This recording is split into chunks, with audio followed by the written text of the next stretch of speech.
Right. Let me ask you a question. We're going to get off strengths and weakness for a second.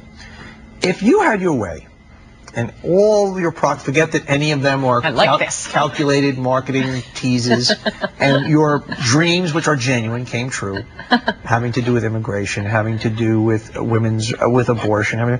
What would this country look like?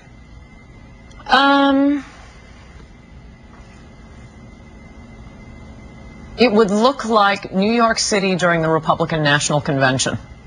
In fact, that's what I think heaven's going to look like. And what did that look like? Happy, joyful Republicans in the greatest city in the world. No, but I'm talking about this country. You don't want to make this country. It's not about Republicans. I'm saying, what would the fabric of this country look like? Forget that the Republicans would. Well, everyone would root for America. The Democratic Party would look like Joe Lieberman. The Republican Party would look like Duncan Hunter. No. I don't want to. I'm not talking about politically the landscape. What would we be safer? Would people be happier? Would be a lot safer. Would there be more tolerance? Would there be? Would women be happier? Would the races get along better? The Ann Coulter prescription. Tell me what would be different in our fabric of country? Well, all of those things. I could give an argument that there would be more divisiveness, that there would be more hate, there would be a bigger difference between the rich and the poor. A lot of other. Tell me why would this would be a better world? I'm going to give you, this is your show. Okay, take the Republican National Convention. And people were happy. They're Christian. They're tolerant.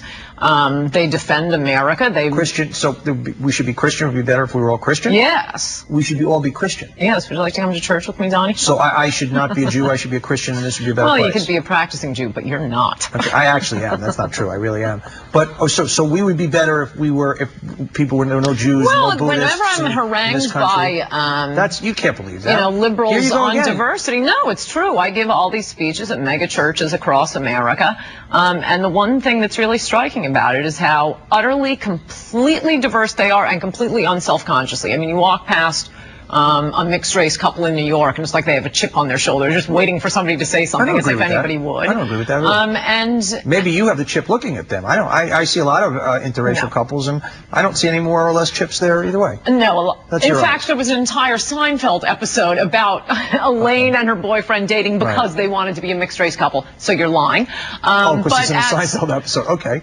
But I think that's reflective of what's going on in the culture. But it is completely striking that at these huge mega churches, the idea that the more Christian you are, the less tolerant you would be. No, that's not my point. But you said we should just throw Judaism away and we should all be Christians then. Yeah. Really? Well, it's a lot easier. It's kind of a fast track. Really? You have to obey. You can't possibly believe that. You can't possibly. Yes. You're too educated. You can't. You like my friend? Do you know what Christianity is? See, we believe your religion, but you have to obey. No. But we have the fast track program. Sure. We might put you with the head of Iran. I mean, come on. You can't believe that. The head of Iran is not a Christian. No, I don't know if let's you've been paying attention. Let's wipe Israel off the earth. I mean, no Jews? No, we just want Jews to be perfected, as they. What really said you? Yeah, no, that's what Christianity is. We believe the Old Testament, but ours is more like Federal Express. You have to obey laws. In my old we know we're all sinners. I would argue, when you say something absurd like that, there's no. What's absurd? Jews are going to be perfected. I'm going to go off and try and perfect myself. Ann Coulter, author of If Democrats Had Any Brains, They'd Be Republicans, and if Ann Coulter had any brains, she would not say Jews need to be perfected. I'm offended by that personally. And when we have more Big Idea when we come back.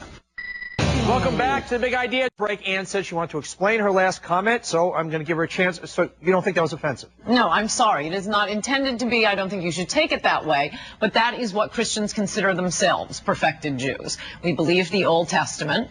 As you know from the Old Testament, God was constantly getting fed up with humans for not being able to, live up to all of the laws. What Christians believe, this is just a statement of what the New Testament is that that's why Christ came and died for our sins. Christians believe the Old Testament. You don't believe our Testament. You said your exact words were Jews need to be perfected. Those are the words. No, I'm saying that's what a Christian is. Don't you see how hateful and anti-Semitic? No. And so, how do you not see? You're an educated woman. That isn't hateful at all. Okay, but that's even a scarier thought. Okay. No. I don't want you being offended by this. This is what Christians consider themselves because our Testament is the continuation of your Testament. You know that. So we think Jews go to heaven. I mean, Falwell himself said that. But you have to follow laws. Ours is Christ died for our sins. We consider ourselves perfected Christians. For me to say that for you to become a Christian is to become a perfected Christian is not offensive at all. We will let the audience decide then, won't we? Ann Coulter, new book. More big ideas straight ahead.